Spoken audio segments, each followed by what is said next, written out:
السلام علیکم دوستانو. رشید خان او قیس احمد وځلیدل خو لوبه بیا یوازې د نوین الحق لوبډلې وګټل.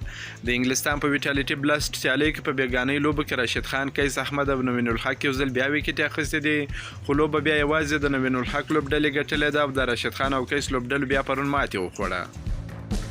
د امشار او سیسکس لوبډلو ترمنځ لوبه کې سیسکس د اتو لوبغاړو په سوځېدو سره 180 منډې وکړې چې یاد هدف د امشار لوبډلې په 19.1 اورونو کې د 5 لوبغاړو په سوځېدو سره پوره کړ او د 5 ویکټو په توپیر په لوبه کې بریا خپل کړه. رشید خان چې له سیسکس لوبډلې سره لوبېږي په توپخانه کې په 12 توپونو باندې 15 چټکې ناسوځېدلې منډې وکړې. همداراز په توپچونه کې په 4 اورونو کې 40 منډې ورکړې او 2 مهمې ویکټې واخیستې.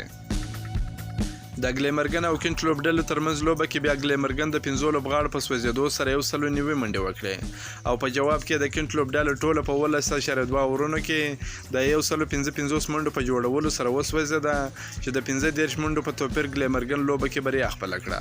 قیس احمد چې د کینټ لوبډلې لپاره لوبېږي په 4 اورونو کې 14 منډې ورکړې او 2 مهم لوبغاړي وسوځول.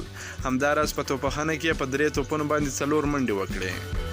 د لیسټر شایر او یارکشایر لوبډلو ترمنځ لوبه کې بیا لیسټر شایر د 2 لوبغاړو په سوځېدو سره 211 منډې وکړې چې په جواب کې یارکشایر د 9 لوبغاړو په سوځېدو سره 150 منډې وکړې او د 15 منډو په ستر توپیر لیسټر شایر په لوبه کې بریا خپل کړه. نوین الحق چې د لیسټر شایر لپاره لوبېږي په 4 اورونو کې 12 منډې ورکړې او 1 ویکټ یې واخیسته. نوموړي په روان لیګ کې تر ټولو زیاتې 40 ویکټ اخیستې دي.